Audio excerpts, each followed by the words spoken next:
Welcome to The First Turn. I'm your host, Hyena, and today, Llama and I are talking about This Week in Warhammer. If you like what you hear, give us a like, comment, subscribe, or share, or let us know if there's something you'd like to hear us talk about. Alright, let's get to it. Well, welcome to The First Turn. I'm Hyena. I'm Llama. Today, we've got sort of a recap of the last week's worth of news from mostly Games Workshop. Quite a bit. Quite a bit has happened. A lot on the AOS front, which is nice because they are ramping up towards their new edition, which we all but have confirmed will be by latest July. Mm-hmm. No surprise to anyone, but it's nice to see that as like a confirmed sort of thing. Yeah. We had seen some data sheets or some war scrolls that had some date stamps on them, so we know that that's the time frame. Whoops. Yeah, that was a whoops moment. And since we've seen some more of the war scrolls and seen again some things we really like. Oh yeah. Interesting to me though that some of these are kind of met with mixed reception. I mean, like locally in our kind of group, everyone's super jazzed about it. Yep. I haven't talked to, and I've been like almost questionnaire like questions to people about how they gauging the water for what they think is about the news and stuff. And almost everyone I've talked to is positive. I mean, there's a few holdouts that are still fantasy curmudgeons and AOS 1 sour pusses, right? Those kinds of people that will never. There's no converting them ever to this being something they like. So, but most of what we've seen, I think, has been really positive. Yeah. The new War Scroll layouts, the simplification of rules, we've seen some of the USRs that they've been doing, and they're going a lot further than they did with 40K, which was what we were hoping for. Yep. But things like weapons getting bonuses against charging attackers, things like that, or against specific types of units like infantry. Because they talked about in that on the micro level was they got rid of a combat mechanic that existed in Age of Sigmar that was called reach. And it was like the weapons had different reach values and that could affect certain aspects of combat. Well, they got rid of that. But now weapons that you historically remember that have reach, the example they gave us was guys with spears. It was, well, now they can just do damage to receiving a charge, to charging units, which is really cool. They get that bonus. Or it's like cavalry may thematically do more when they charge. Mm-hmm. Spear and shield units are now able to do more damage when they're receiving a charge. Yeah. Super cool. I really like that. It makes them way more fluffy. Specifically, the two war scrolls that we saw were Liberators from first edition that they're getting resculpt, and the Vindictors, which were the most recent Liberator equivalents, which were shield and spear. And neither one really felt like they were appropriate because the Liberators didn't do enough. They had sort of rules on them where they would, while they're contesting an objective, they could like do mortal wounds to the opponent as they're like defending it, which is like, okay. But then the spear guys had mortal wounds on hits of 6, so they were more offensive. Right. It's like, should be the other way around, I think. Shouldn't the hammers be shouldn't the hammer be more offensive, and then like the spear and shield guys be more defensive, and they can defend the objectives better. Yeah, like exactly. And so I think they've taken the opportunity to rectify that. Yeah. Where they've kind of switched that now. So now the hammers do more damage, whereas the shield and board guys are now, or the spear and shield guys are now doing defensive receiving charges, which is I think is super cool. And I think it's important that a little thing like that fits more thematically. Mm-hmm. Actually does a lot. Yeah. It does a lot of little things for people. And that's part of what I was getting to is that the fluff, the feel, the theme, right, of the War Scrolls are, I think, still there. Yep. But I've seen mixed reactions about it on the internet, obviously.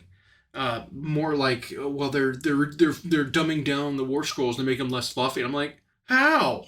I see it as being more so. They're like, well, yeah, but look at these War Scrolls. They simplified them. They took rules. I was like, they have more rules than ever. Like, what are you talking? It's really weird, that perception. It's like that negative lens that you see things, that you're primed to see things. And it's that first, right?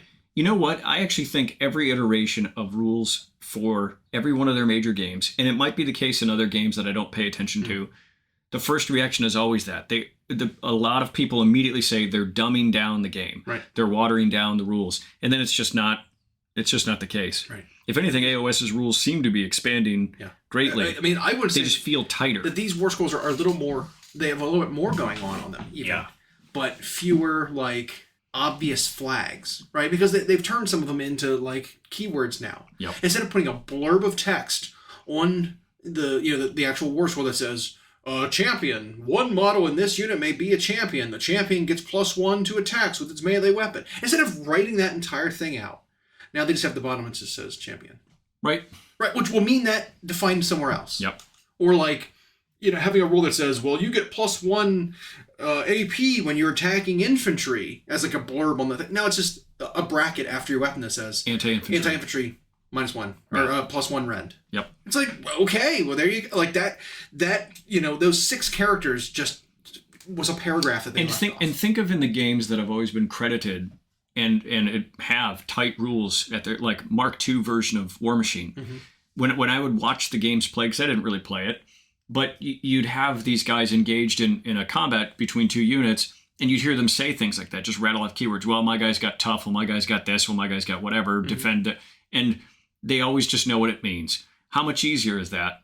And now the game has a language. Yeah. And you're going to see that now when these units are fighting, where it's just like 5 hits, they're anti-infantry +1 to rend, or anti-infantry +1 to... We don't know. There could be other uses for it. But that stuff is now, the keywords now, you just have to know what the keyword means. There's no like reading the whole like, when I fight infantry. Yeah.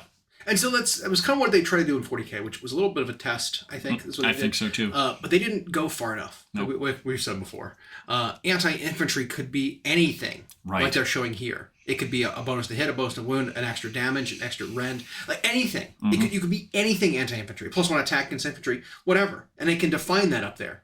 Anti-infantry, so you know that it's when you target an infantry unit, keyword, you get this benefit. Whereas like in 40K, it was like anti-infantry is like, okay, well, I always wound on this number. That's the only thing anti-infantry will ever mean. Yeah. It's like you kind of shoehorned it in a little bit. You kind of like limited yourself too much. I also think they're taking fluff away, or they're taking freedom of the player's creativity away. It's always a first thing people go to. And that example they gave was, the Croxagores don't have a bite attack anymore. I'm like, I don't care. The Croxagores have like 4 swings apiece now. That are monstrous. And they're monstrous damage. They wound on 2s. Yeah. The bite attack mechanic was always so clunky. I'm glad it's gone. I don't care. Yep. I don't care that you lost your bites. It was weird, and it was ineffective. It almost never did anything. It was the same thing as like old editions of Warhammer Fantasy, where it was like, well, I attack with my Blood Knights, who are amazing. Mm-hmm. By the way, at the end, I also have these 5 hooves attacks that do nothing. The joke was always those do the killing. Yeah. But it was the same thing. It was, we're going to include these extra nothing attacks for the sake of extra nothing attacks. I'm fine with them getting rid of it and making their main attack just better. Right. And we don't even know that they did, in fact, lose them. Correct. Because we saw a special rule that the Ardboys have. We didn't see the Ardboy datasheet, their war scroll. But we know that they have an ability with their shields that if they receive a charge in the resolve abilities steps of the combat phase, which is broken up into 3 things now. Mm-hmm. You resolve all the attacking players' abilities. Yep. You resolve all the defenders' abilities. And then you alternate choosing units to attack with.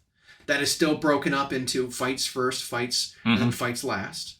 Or strikes first, strikes, whatever. So it's still kind of like 5 phases. Yep. Some of them you'll skip because a lot of times there will be no strikes first units. Or no strikes last. Right, unit. I don't think there's a ton of that. But like that ability step is important because there's so many things that resolve there that are in the game now that are strewn across different things. Like it might just be like flavor text that is in the bottom. It's like, I forgot to do it. Or this one activates when I complete a charge. Or this one activates when I'm chosen to attack. Or this one activates immediately after I'm done attacking. Or at the end of the...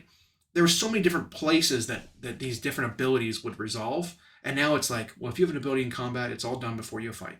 Before anyone fights, even. Yep. It's like, cool. I like that. I like that there's like a separate like area. This is where you use your stuff. But it's tighter. But as I was saying with the Blackworks, they get a chance to shield bash when they receive a charge. Every model gets 1 chance on a 6. You deal a mortal wound to your attacker when you get charged. Cool. I like that. A little more defensive. Before that was, again, it was after this unit has fought, like roll a dice for shield bash. This is called a shield bash roll. On a 6 at the end of combat, after you've done fighting, they just like sneak in a quick little whack with their shield. It's just like, it was weird. And look at how much text you have to use there. And then the vagary of after they have fought. Well, it's like a whole lot of time could. Yeah. Yeah. So immediately after, or sometime after. Do I go resolve more combats before I come back to them? Is it before models are removed? Is it after? Like yes. This is just way more clear. And I think moving it to before the phase, especially doing damage, is a better mechanic for most units. Because you're not removing casualties before you get the chance to do your thing, right? Like if shield bashes were at the end, well, your unit might get wiped out before they get to use it or something. You know what I mean? Yeah. Or like if your bite attacks, you might. Again, thematically, it makes sense because when do the shields have a chance to hit somebody? When they're charged. So that's before you fought. Someone runs into you. Yeah. And they said something that Warcom cannot usually be relied upon in terms of rules as it pertains to whoever's writing it's describing something. Mm-hmm. It's one thing when they show you a box of rules. It's another when they're just talking. They could be wrong. The evaluation of it can't be trusted necessarily. But this is like, if it's an excerpt from the rule book or whatever, it's like, you can't mess that up. And one thing they said is they wanted Age of Sigmar to feel like the combat phase is the phase of the game. Yeah. And so that's why they've got these steps and these units with these abilities there, which is good. We didn't want to see it. It's not like it was moving towards it. We didn't want to see it become another shooting game. Yeah. Yeah. No, there will still be shooting in the game. They'll still be shooting armies. And they've touched on that a little bit in the combat article. They talked a little bit about shooting, which I thought was interesting. Specifically, the details to take away are shooting is still there. If you are locked in combat, you don't get to shoot anymore. Right. That's a big deal. That's a huge change. That actually confused a lot of people when they originally playing this game because they're like, well, I'm in combat. And then on my turn, do I still get to shoot? It's like, yep, but you target the thing that's in combat with you. It's like, well, that's weird. Do I get to use my shooting attacks when I'm fighting in melee? It's like, no, not really. Right. But in the shooting phase, while you're in melee, yes. So it is a little confusing. But like tactically, if you can lock down a shooting unit by getting in combat with them, that's a big deal. That's a big deal. And now retreating isn't free either. You have to actually pay some health in order to retreat is a big deal. I'm hoping that it also means that shooting units can be reduced a little bit in points. That's what I was just going to say is if they have indeed overall shortened the range of shooting, and now they might have to risk taking damage to get out of combat. Now they get turned off when they're tagged in combat. Right. You can bring the points cost of archers and stuff like that because down. It's not like, well, I don't care that I'm in combat or anything. Because I still get to shoot and full fight. Effectiveness. Yes. So I like the idea of that where you can rein some of those in. Mortal wound shooting also needs to go. I hope that most of that is gone because that was too prevalent. There were a handful of armies that had access to ranged mortal wounds, and you could just spam it. And because you did so, the cost on those models went up astronomically. It just kept going up. It was like Alopex Riders and anything that was Zinch and anything that could do either lots of high damage shooting or mortal wound is at range. Yeah. It was a little too much. I mean, whole armies of Caradrons were just shooting. Yeah. Whole armies of Stormcasts back in 2nd edition were all shooting. Because you could take these crossbowmen that were just some of the best shooting in the game. Yep. Or when the Lumineth came out, their original ignore line of sight, arcing fire, battle line archers that could do mortal wounds on 5s and 6s to hit. Yeah. You were rolling like 30 dice and like expecting 10 mortal wounds out of this unit. Like, that's too much. Yep. So I hope that gets reined in. And like I said, for balancing purposes, they don't need to be as expensive if they aren't as effective in the entire game. The incentive for people to take them then is they'll be cheap, and you can still use them to create lanes of fire. Yep. But they also did say that is not universal, that all units can't shoot while in combat. Right. Some of them may be like skirmishy units, which you pay a premium for already, that can both shoot effectively and fight effectively, might still be able to shoot in combat. But again, that'll be a keyword that you have up on your weapon that says usable in combat or whatever, or a rule that says you may still fire while in combat. Yep. I expect monsters to have breath weapons and stuff that can still be used in combat as shooting attacks and things like that. Which isn't too dissimilar from like monsters and vehicles in 40K. Absolutely. That can still do it when they're there. Yeah, the biggest behemoths should still be able to like ignore people poking their toes and still like throw boulders or breathe fire or whatever. It's like, oh, I can't breathe fire anymore because like someone's at my feet. I have a couple goblins. Yep. Yeah.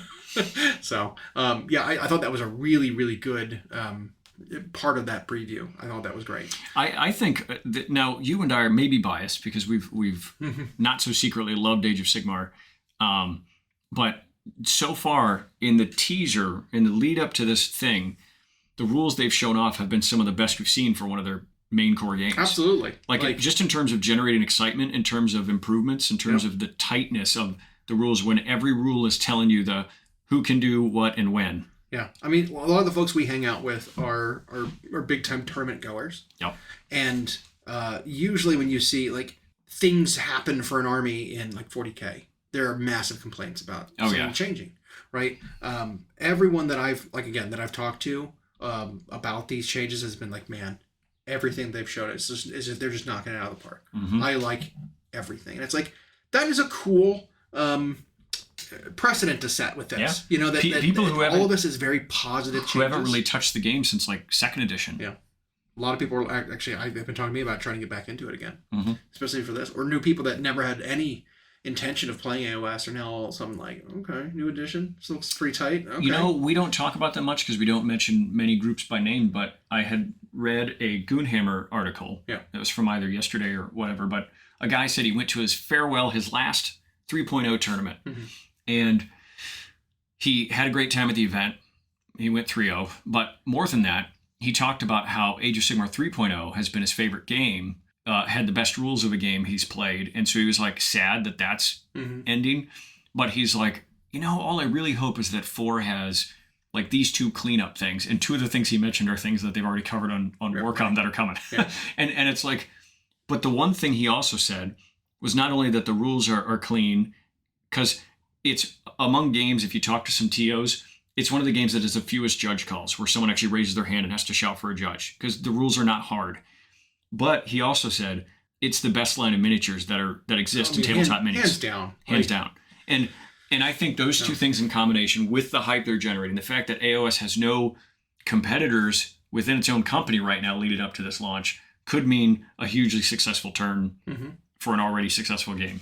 But it could get a lot of communities that were hesitant. They've also hit on some pretty big like fan favorite aesthetics and stuff that they're really touching here at part of this edition too, because the basic barbarian aspect of chaos has really been left kind of in the dust. It's missing. We've talked about Marauders and Marauder Horsemen and how just bad the models look. Similar like old humans from 40K, they haven't updated the Catachans and all those too. It's the same problem. Is that they were too chunky, they're too thick, they've got balloon animal. They didn't know how muscles to scale down. Right. A human. They couldn't keep them like lithe and lanky. They had to like cartoonize them, right? They had to do a little bit of a Warcraft thing where they've got these massive hands and forearms and these tiny heads and little dinky legs, and their shoulder armor is just enormous, completely, foreskinning their heads. Yep. Or whatever, it's like that kind of thing. And while that kind of art style is, if it's intentional and you lean into it, it can work. Warcraft is survived for 20 frickin' years now on it. But it doesn't really work for the models unless that's your whole game. They've really showed that they're moving away from that in that they've released other barbarians prior to this main Dark Oath release that have a more sleek, more modern design. And, a lot of people thought, well, there's always size creep in their minis. They're always just making everything bigger, bigger, bigger. It's like, I think with some of their human scaled stuff, they went the opposite direction. Yeah. Admech and Genestealer cults were like the first 2 where they showed they can get hyper detailed, small, skinny things, humanoids.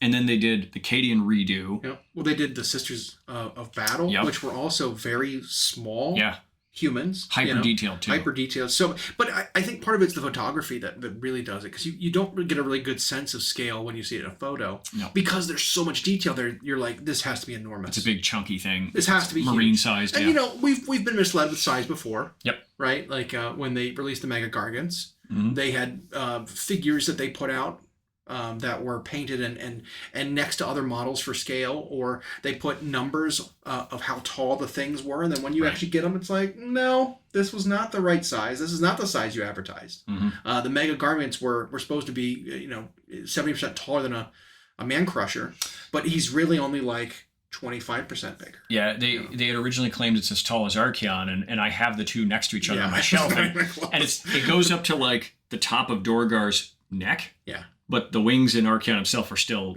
up and above. Yeah. But, I mean, and we know that they can scale things easily. I mean, when Magnus came out, they had 4 different models of Magnus of different sizes that were the exact same sculpt.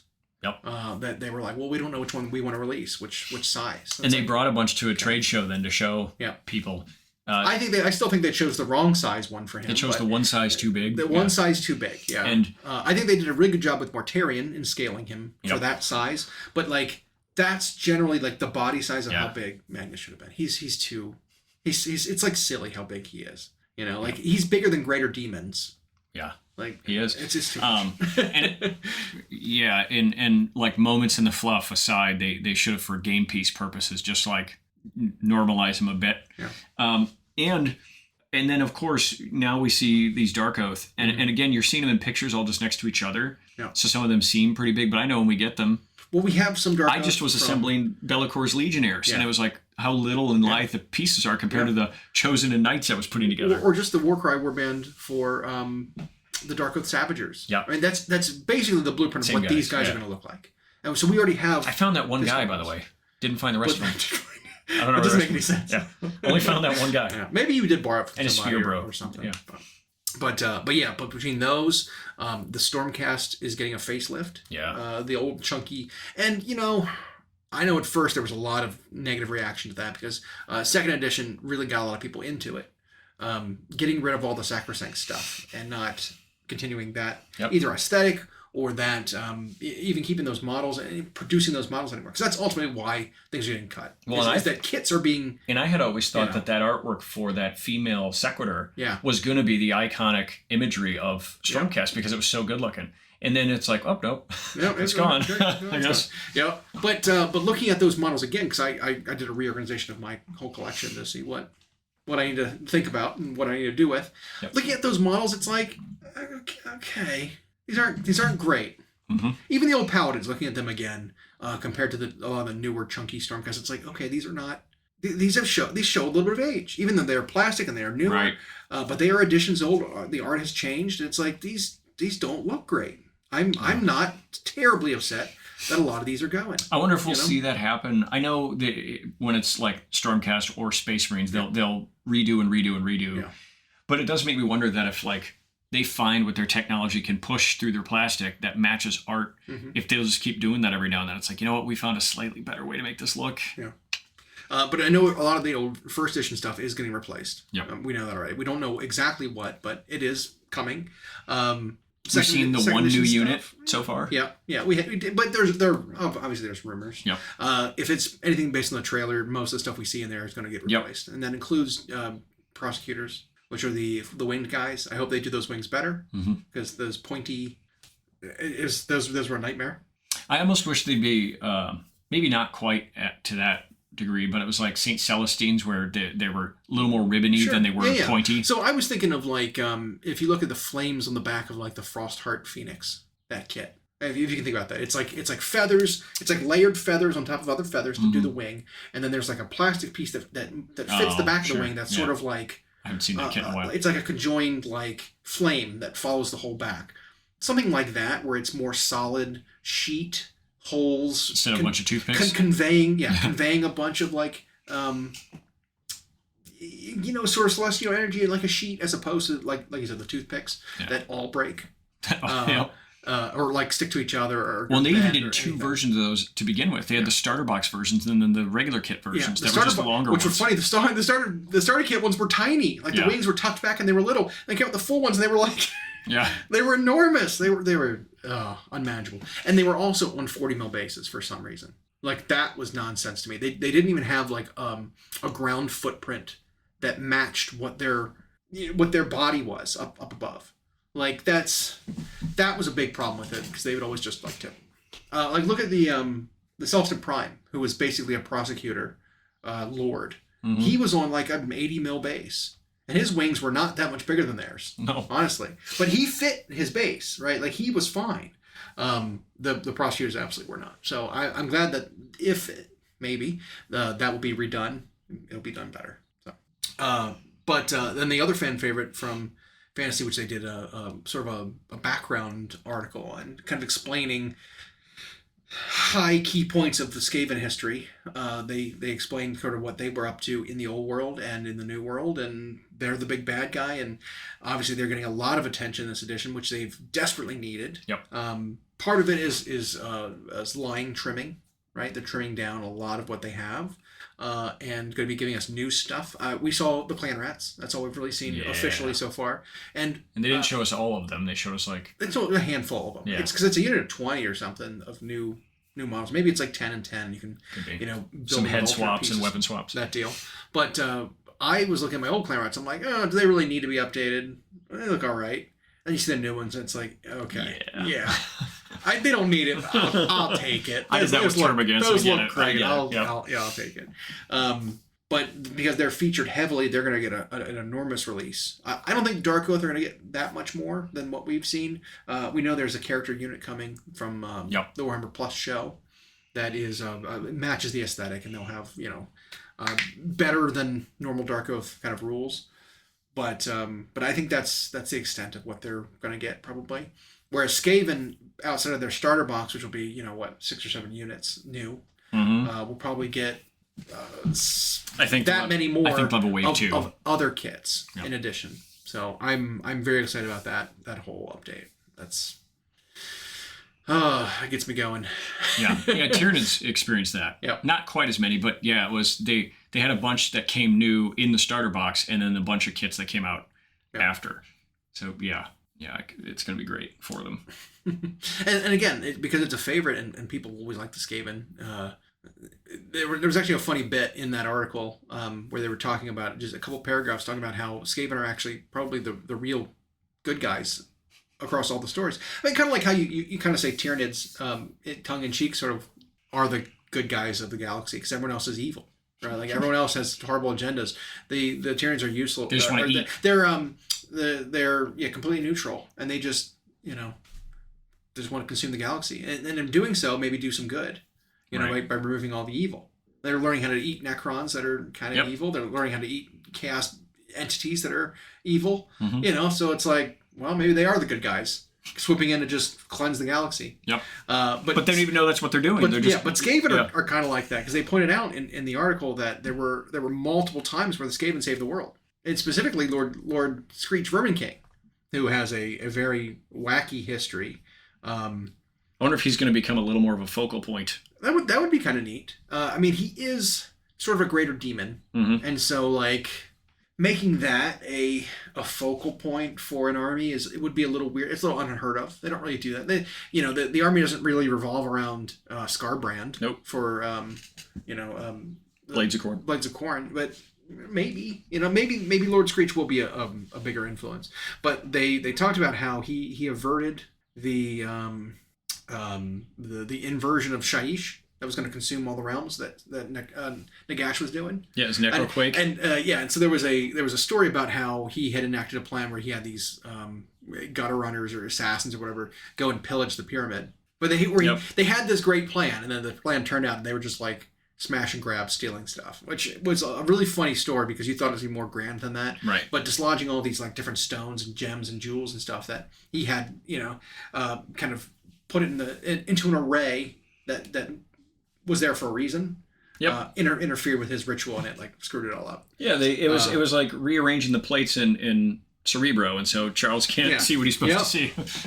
And so it was that was kind of a funny thing. And then during the end times he did something. I'm sure he did. Another funny bit is that he was I think Lord Screech was, or the council that birthed Lord Screech, Vermin King, was responsible for the first death of Nagash too, which I think is really funny. Like they're the ones that like sort of supplied the assassin with the blade to give to the old king of Khemri to kill Nagash with, who then that whole story about the first fall of Nagash was Skaven doing. And then there was another one they talked about, which I can't recall right now. It was something during the end times, I believe. They masterminded the fall of him the first time around. They undermined the second time during the Soul Wars, and then what I thought was really cool, they also talked about how the Great Horned Rat as a demonic entity actually had sort of compassion a little bit during the end times, which none of the other Chaos Gods had. Specifically, that when the world was about to explode and dying, all the Chaos entities like sort of retreated from the world and saved themselves. Yep. But the Great Horned Rat like scooped up all the Skaven and like saved them all during the end times, which was like an unheard of, like unthinkable thing for a chaos entity to do, because none of the other ones thought to do it. No, they didn't give a shit. No. But he's like, yeah, I'm gonna scoop up all my favorite children and like save them from the destruction of the world and transplant them to the mortal realms. And so they've been there the whole time, living under the grounds and stuff. And they alluded to a funny bit that I think is funny, because they always try to justify in story things that happen in sort of their rules writing and in their game writing. There was a period when the Skaven were doing a civil war that took them out of the story for a long period of history in the old world. Well, it kind of coincided that they didn't give Skaven any attention for those years in the game either. And during those periods when this kind of took place in the game, Skaven weren't getting any updates or anything, but they justified it as like a lore reason why they didn't give them any attention during that period. And it's funny, but it's also like, we know they do that. That's GW all over. But because they did that with the Sacrosanct, they're cutting them. They're like, but they're retreating. They're not retreating. They're receding back to the anvil to help fix the problem with the reforging. It's like, your lore reason is justifying model cuts. Which whatever, it's fine. But which I had found out, by the way, the whole reforging process that Sigmar had put in place. Side note, and we'll get back on track because whatever. And which pissed Nagash off because he was not giving him the souls that he was promised. But the process was supposed to be largely automatic. Like Sigmar had it on like autopilot basically. And when one of the towers, Silver Tower, was destroyed, it had released a bunch of chaos energy into the air, and apparently, like oil, mixed with whatever it is Sigmar uses magic-wise to get these guys to come back, to be reforged. And so there are Stormcasts who don't make it because they hit this stuff and they just get stuck in a limbo. Be'lakor has figured out how to traverse it and how to use it. And it was actually how he made Eternus his champion. Because like Eternus was a Stormcast who fell to Chaos, was a Varangard for Archaon for a while, betrayed Archaon, joined Be'lakor, and Be'lakor's like, okay. And he takes him up into this stuff, which like chars him to a crisp, but then uses it to reforge him. And these Stormcasts see him there, but they're all in limbo, and they're just like trying to swing at him, and they can't do anything because they're stuck there. But Be'lakor's figured out how to survive in it and how to use it. And so he reforged Eternus the same way a Stormcast would be. Which is why he's got rules in the game that allows him to come back. Keep coming back. But his is tenuous. If he ever like speaks against or betrays Be'lakor, tries to lead his own devices, Be'lakor can have him instantly turn back and do whatever. But yeah, that's why he's got that kind of rule. It's very interesting. Yeah. Huh. And it's in like wisps. It's just parts of. Well, the Warhammer Plus shows talked about the Black Sky, where that prevented Stormcast from making it back through. Yeah. Is that related to it? It might be. I wonder. Might be. Something like that, because like they kind of, maybe it's actual limbo. Maybe they are getting lost, like they claim in the show, but maybe it is like you just get stuck there and you can't make it through back to Azir or something. That's interesting. And Sigmar can't, unlike say the Emperor or whatever, he's not quite all seen, and so like some of these he just doesn't even know are lost or doesn't care. Or he doesn't care. That's another thing too. Is it's like Sigmar's kind of a dick. He's right. Kind of just kind of a dude. Right. Like think about in the Thor movie. Was it Love and Thunder when they go and meet? Is it Odin? No, Zeus. Yeah. And he's just kind of an asshole. Yep. It's a little bit like that. I kind of see like that's kind of probably what Sigmar is. It's a little bit. Always bigger picture guy, not thinking of that. Yeah, like stuff, putting on a show. He's like, hey man, like chill out with that. Like it's not a big deal. Like we're safe up here. Like that sort of thing. A little bit. So yeah, I don't know. Yeah, grandstand, make people hear what they want to hear, but really it's like we're safe up here. But yeah, so Be'lakor can, with limited ability, was able to figure out a way to use it, and that's how. That's cool. I hope he gets sort of an upgrade in the next edition too, because he's. I recently played a game and he's not very good in the game. Not like he was at first. Yeah. No, not even close. I mean, like, unrendable saves are cool, but it's like a 50-50.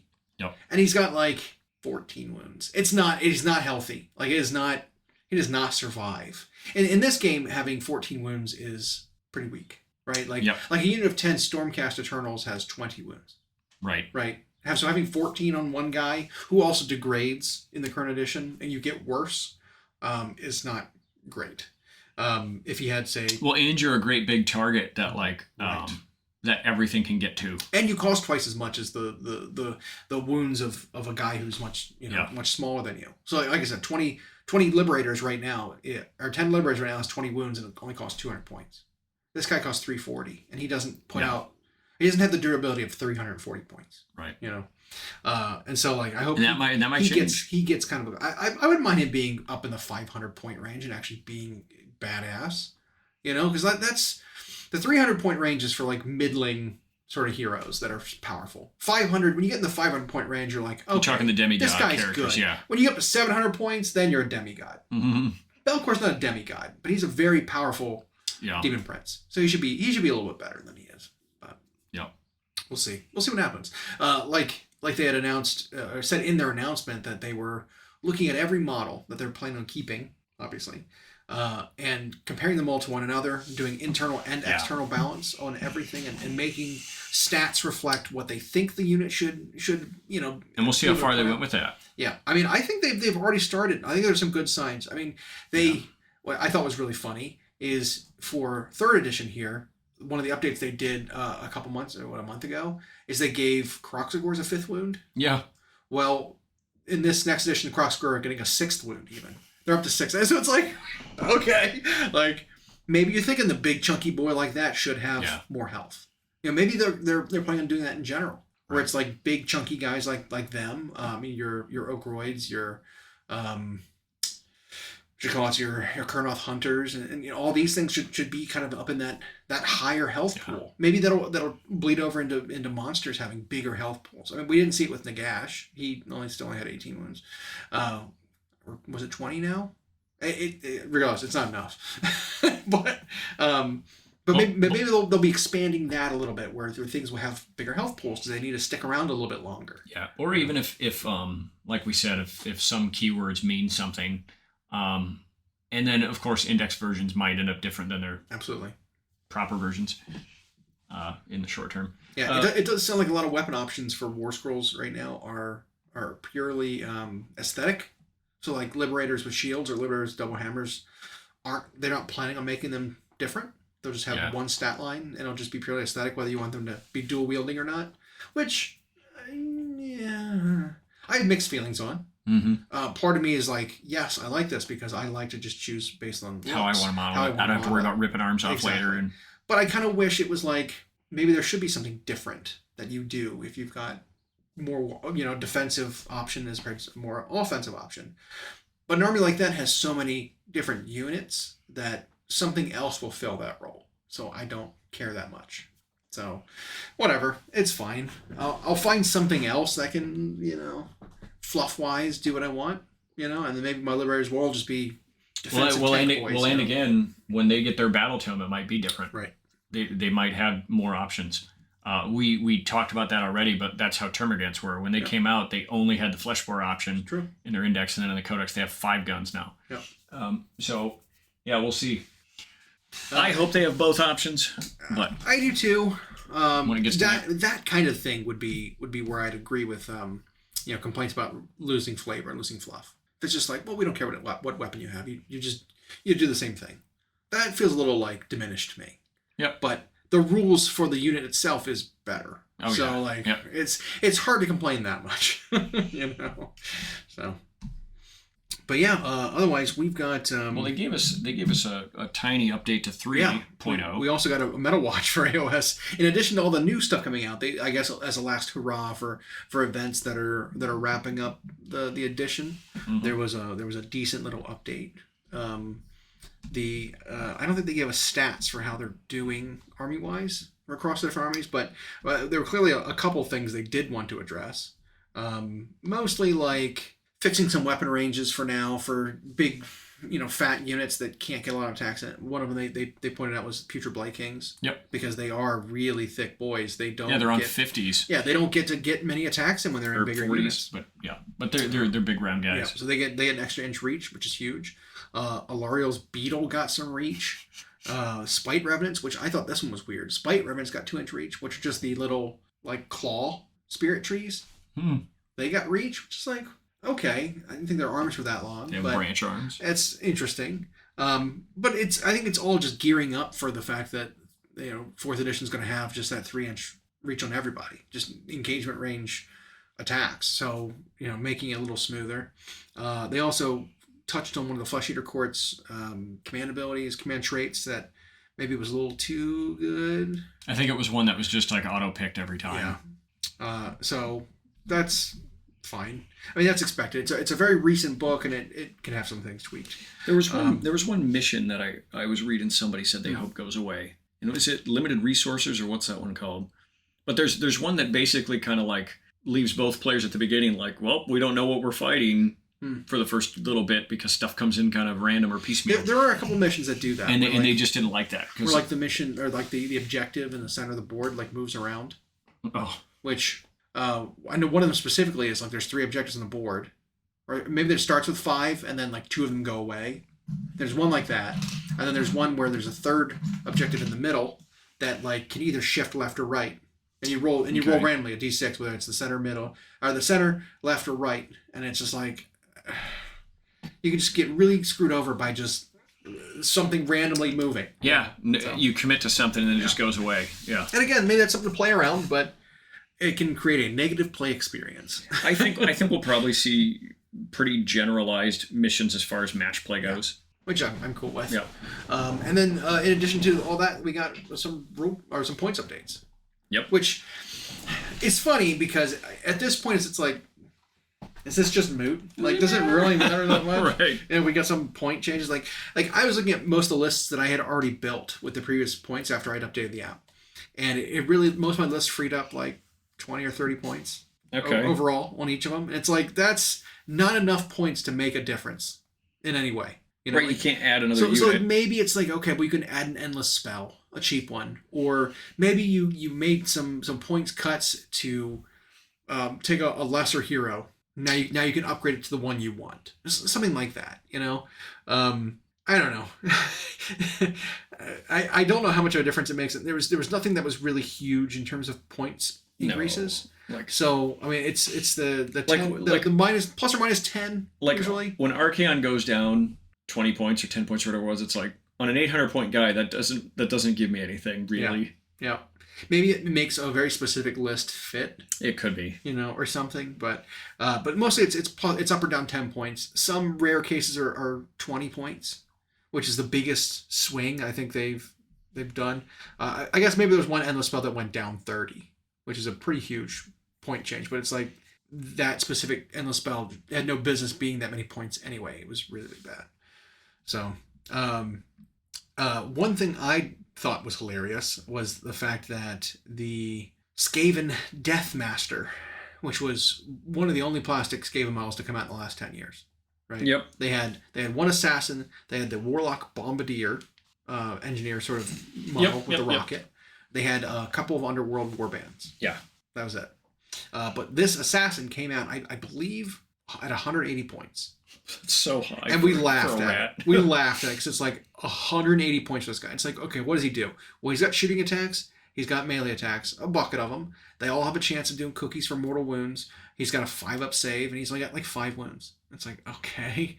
He could do some weird shenanigans with artifacts and, combinations of things equipped to him that he can like not be targeted. He can basically have lone op from 40k, where you can't target him outside of 12 or outside of 6 or something. So it's like, okay, there's some stuff there, but 180 points is an absurdly expensive price tag for this guy.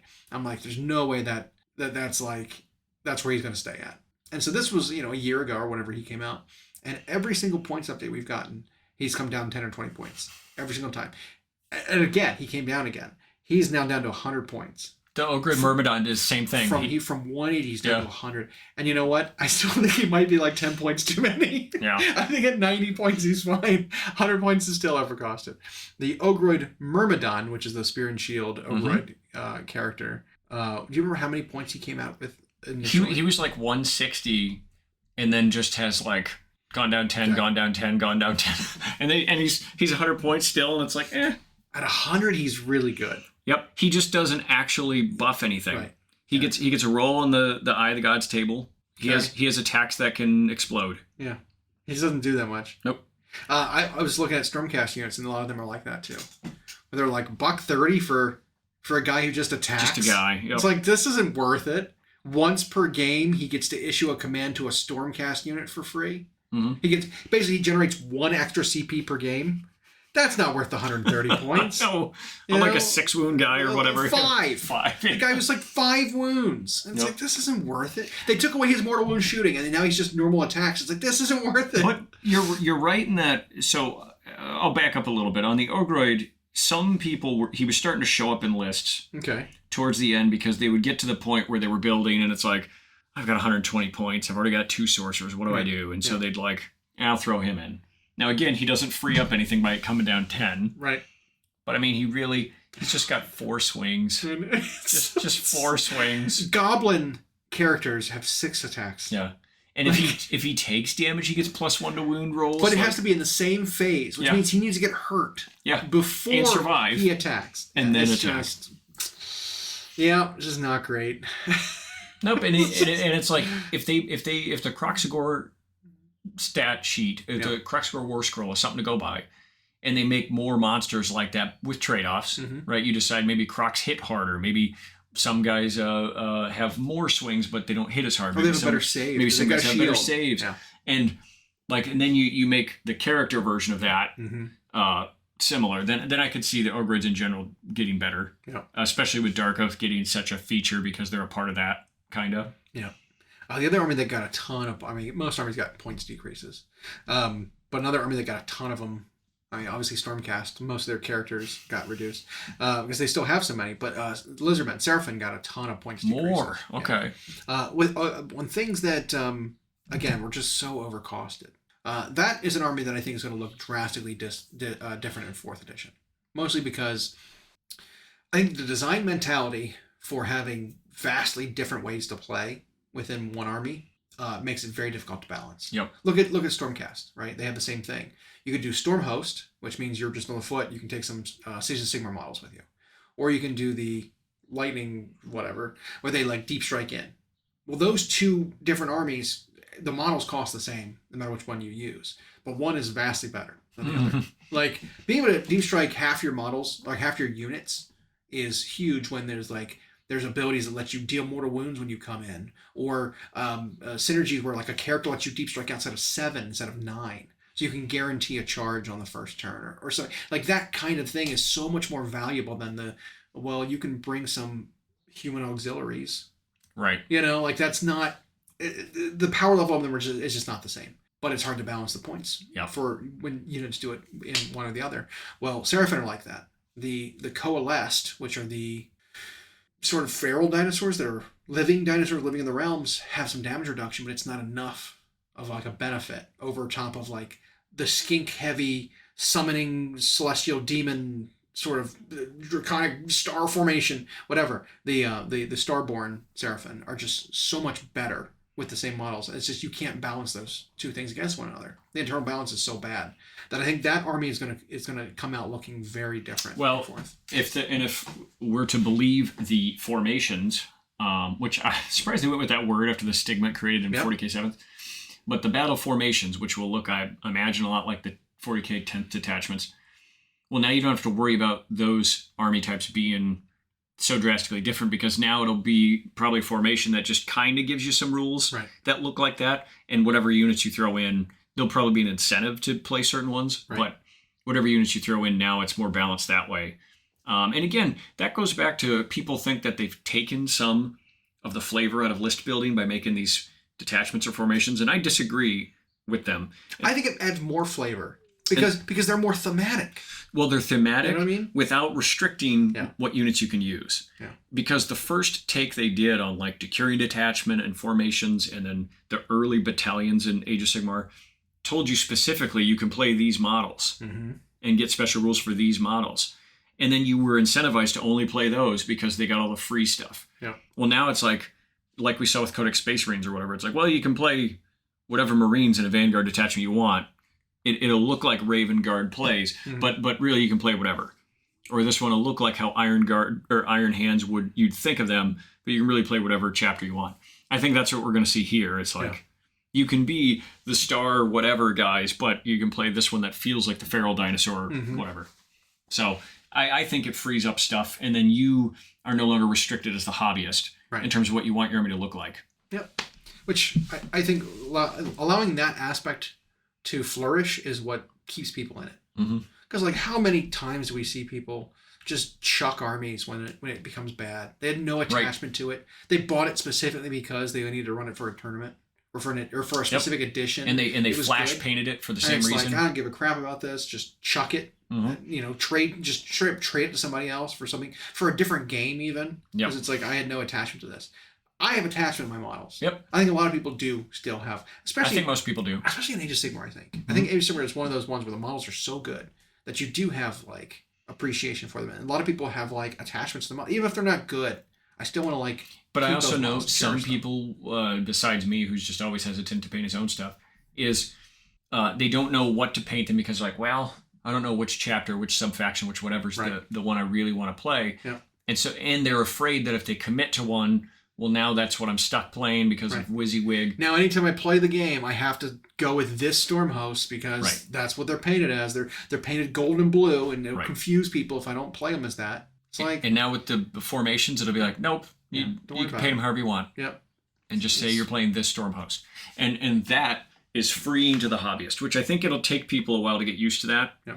The ones who are very WYSIWYG, but it's like, I mean. Even GW tried to be sort of loose on the WYSIWYG, like you can paint them however. Now you can. Now you can do that comfortably in match play.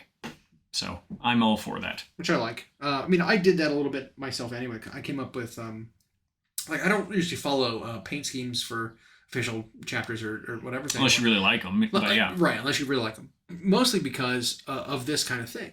I don't be locked into something. I can paint them. I come up with one and paint it how I want to and say, well, it counts as these. It's not an official chapter, so you can't call me out on it. Right. Of not, but it uses these rules for this army because that's what I want to play today. Yeah, and I didn't lock in anything. I can play it however I want to, depending on the day. Right, and we have a close friend who like took a risk when he's like, well, screw it, I'm going to paint all my Space Marines to look like salamanders. Yeah. And then thought, I'm going to go to a tournament and they're this edition, this part of the game, they're a bad chapter, so I can't play them. It's like, well, now it doesn't matter. Yeah. Now you. Well, in ninth, it was a problem. Yep. He actually ran into that, and they actually called it out on it. And it was actually the example they gave in an article was specifically you can't play salamanders as ultramarines, right? Because they're painted as salamanders. And he's like, shit, I guess I'm not playing this edition. Yeah. And luckily, the salamanders were okay. Yeah. But then they were like, now chapters are only for like named characters. That's all that really matters. Yeah. Color doesn't anymore. Play it in this detachment. Make it feel like this aspect of this army. Right.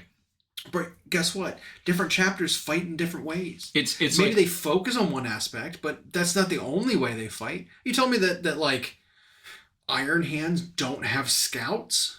Right. You know, like that's nonsense. Of course they do. It might not be a big feature of their chapter. Maybe vehicles are more heavy in their inspiration, but they absolutely have like a third company. Yep. You know, or like a fourth company that they just and they have things. Assault Terminators. Right. Like yeah.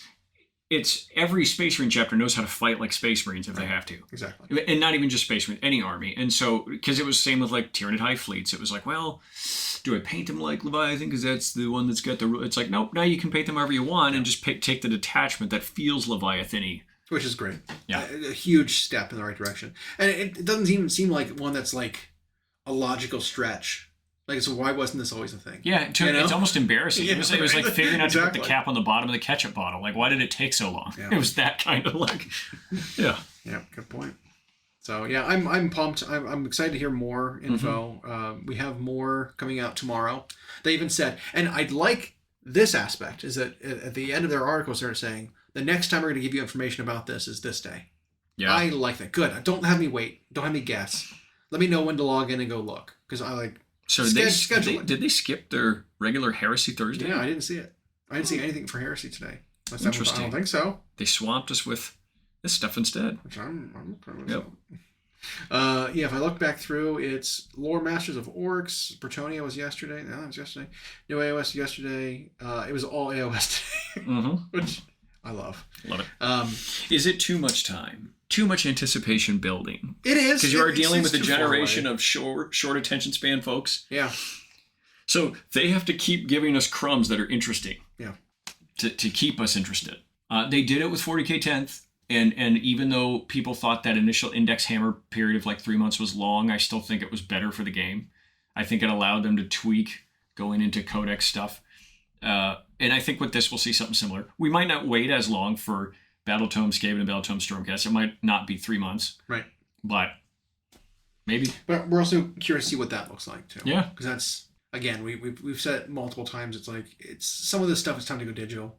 It moves so fast that it's like, why are we printing this? Well, now they've shown us the last few years their design philosophy for each edition of both games. Yeah. Like they do the codexes and battletomes largely in pairs with some exceptions. They get them all out in about 2 years, and then they start talking about the next edition, and it's like, you got to do it digital now. Yeah. And maybe, dare I say, give time for an edition to exist where all the armies have been updated, and instead of saying, well, you don't need to worry about playing the game for the next 4 months because we're going to do a new edition. It's like, give them a reason to now play with a mature, quote-unquote, game where every army's been updated. Yeah. What does that game look like? Or even, like, if you move to a new edition, maybe design it, every other one, that it's compatible with the previous, right? Like, if 9th edition comes out and you bought all the books, you got all the rules and everything for everybody. 10th edition comes out, maybe make it so that 10th ed rules are compatible with the previous codexes. Right. So you don't just invalidate the enemy. Because they did change the game so much in 10th that they're like, we can't keep the other. And it happened when they went from 7 to 8 too. Right. Because third. But again, you're right. But 8 and 9 books were still valid, right? They left them valid until the next one came out. Exactly. Yeah. So like that feels better, right? Sort of. I mean, because there's like some PTSD of how GW used to just let codexes linger, and I know they won't do that anymore, but it does sometimes leave people feeling like, well, I'm playing with an old thing, and you're playing with a new thing, and But how would you like to play with an index instead? You know what I mean? We'll see what these indexes look like. If there's actually 4 formations in each of them, that's quite a bit of variety to get everybody out the gate. Yeah. I mean, people didn't even hate 40K 10th indexes. There are some armies that still don't have their codex that are winning, that are just indexes.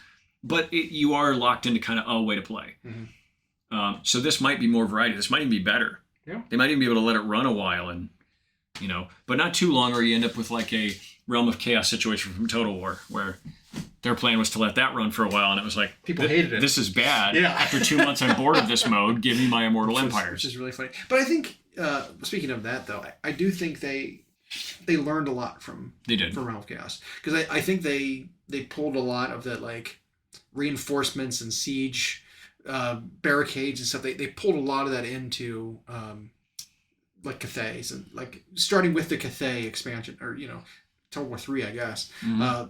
That is a huge part of defending a city, defending a settlement, defending whatever is this. That's even like a way to play now in multiplayer, where mm-hmm. like you add reinforcements throughout the battle to help you win the mode. I forget what it's called. Multiple points and whatever, reinforcements and shit. As opposed to just like, I'm going to build my army and we're just going to face off in a line, old world style, which I think can get very stale. But like, while it was a bad thing and it didn't last long and people needed more, they learned a lot from it. That's Games Workshop does that sometimes, where they release a bad thing. This latest season of Age of Sigmar with the Wild Magic, I think, is bad. I don't know if you've looked much into the Wild Magic dice, but it is horrible. It's a horrible mechanic. Some armies can't even interact with it. Some armies, some models, their rules aren't written to even interact with Wild Magic dice. Like Teclis, the quote-unquote god of magic, can't interact with Wild Magic because he doesn't roll dice to cast.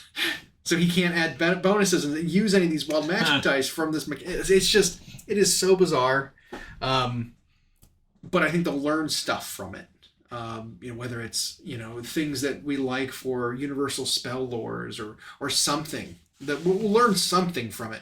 Like as we've been saying for a long time, that these seasons I think they're testing out different mechanics on a short-term basis to see what they like and what they're going to like fully pull into a new core role. I can see that. The thing with characters being hidden by units and fighting alongside them, I think are all things that they're probably going to import some of that into the core rules going forward because it just makes sense.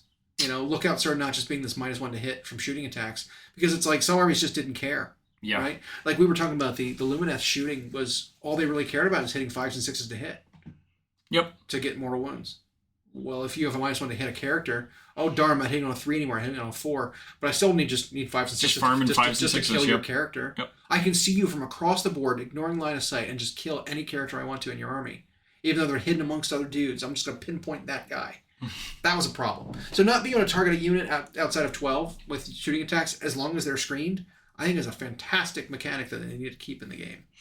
So, but things like that. One other thing I think we talked about, talking about coherency in that article was that they're shortening coherency to a smaller range, 1/2 inch now. Yeah. Which is like, oof, that's tightly packed. It is. You can move a formation around a little bit, like a bike chain. Yep. But it's still like you have to be within 1/2 inch of a friend, or if you're a bigger unit within 1/2 inch of 2 friends. Instead if it's more than 6 models, right? Yeah, which is how it is now. 2 to 6. And they do that because there are units that have like 3 to 6 guys kind of thing. Which is a great change they made. Yeah. Mostly for like Monsters Cavalry that were 3-man units. They're like, well, if I reinforce them and I'm up to 6, now I have to rank up in 2. I might as well not reinforce ever. Right. Now there's a reason to. Yeah. So that's super cool. But that will tighten the game up a little bit. It'll shrink how far you can spread out. Mm-hmm. So now a unit of 5 can't spread 10 inches across the board. And I was going to say it could be that it's for that. They want to eliminate like daisy chaining and just touching parts of the board to block an opponent out, to keep something from dropping in, and also touch an objective at the same time. And I think they're like, nope, you gotta pack in. Yeah. And then not being able to double reinforce and stuff will make that further or tighten it up. Which I think is fine. The double reinforce thing was, again, an interesting experiment. Because it was. The reinforcement points per game size and then double reinforcing battle line to triple their numbers instead of doubling. It was all like, do you too think much. One of the problems that someone brought up is that the looser, non-restrictive army building, in the sense that while they've eliminated single drops and things like that, the fact that there's no tax on what units you have to bring in a regiment means you could have character in 3 doom wheels, character in 3 doom wheels, character in 3 doom wheels, or insert similar thing in any other army. Do you see there's going to be some version of that they didn't catch that gets exploited? Yes, absolutely. Yes. Yeah. When you can spam 1 unit across an entire army, that's all you need to bring. Well, and once hundreds of thousands of eyeballs are on it, they'll all of a sudden find it. Yeah. I absolutely do. Do I think it'll be a problem? I mean, I don't think necessarily it will be. Right. I think if you design the units properly and point them appropriately, I don't think it might not be a problem. And again, they didn't show us any kind of rule specifying that. It was just Warcom description of like, so you could, if you wanted to, build a... I mean, it could also be like, there could be restrictions that we don't know of limits the number of war scrolls. I mean, probably not, but maybe there's still caps on the number of heroes you can bring, so maybe you can't bring enough heroes to actually fill out an army with that many. Maybe a Doom Wheel is 300 points now. Right. And There's so it's like, too. Oh, you want to bring Army Doom Wheels where you get 6 of them. Yeah, and I had mentioned that to someone who asked that exact question, and then they were like, well, but there's going to be something somewhere that's just undercosted and does everything, and you can take a bunch of them. It's like, okay, fine, maybe. You got me. Yeah, it might happen. But when you talk about it with like an attitude or a tone that's suggesting it's just going to ruin the game, and then it's like, but even then, even if that happens, based on what GW's shown us the last 6 years as opposed to the previous whatever, how long do you think it would last?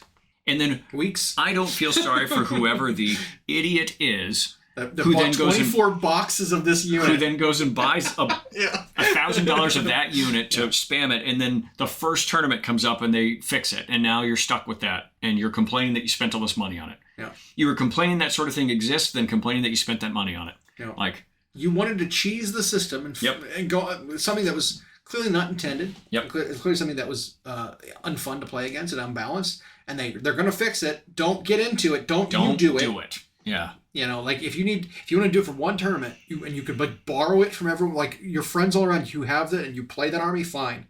But if you go and do that stupid thing, like you buy 24 or 18 Ridge Runners or whatever it was, like even if you buy like a discount from eBay and bit stores and friends and whatever, but that tournament you're prepping for is like months away. It's like, it's going to be fixed before then. I don't feel sorry for you. Mm-hmm.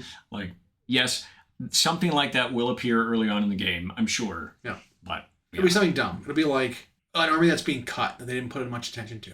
Right? Like, it'd be like Ungor Raiders for Beastmen is going to break the game for a year.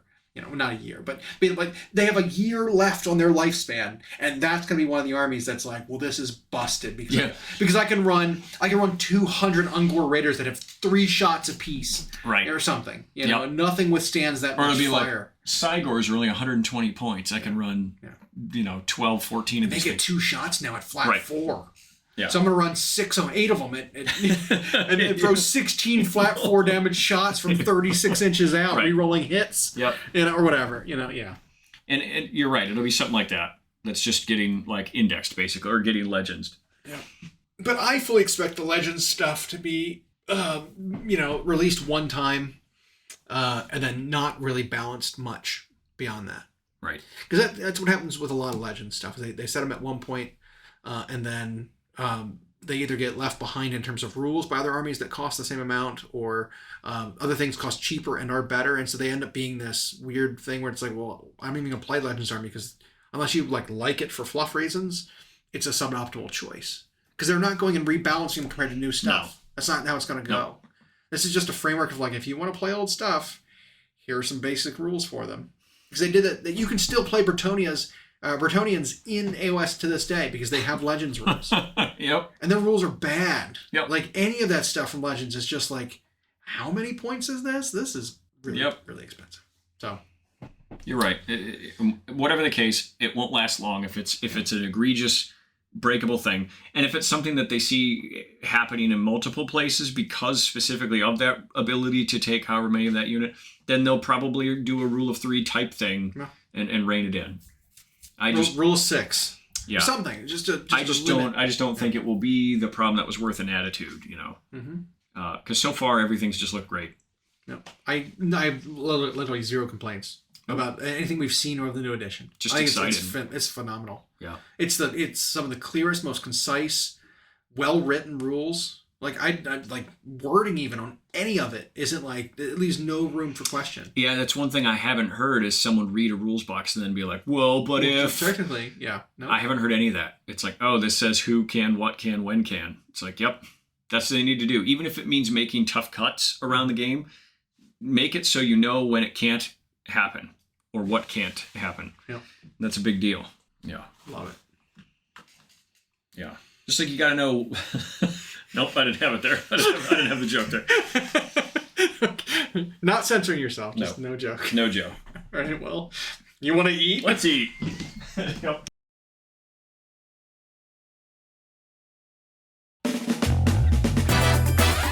Thanks for listening. We hope you enjoyed. Check out our new episodes every Friday on Google Podcasts, Spotify, and Audible, or on Podbean. You can also follow myself and Llama on Instagram for more. We are at Hyena Paints Minis and at Llama Paints Minis. Music provided by Kevin MacLeod at incompetech.com. And as always, we'll catch you next time.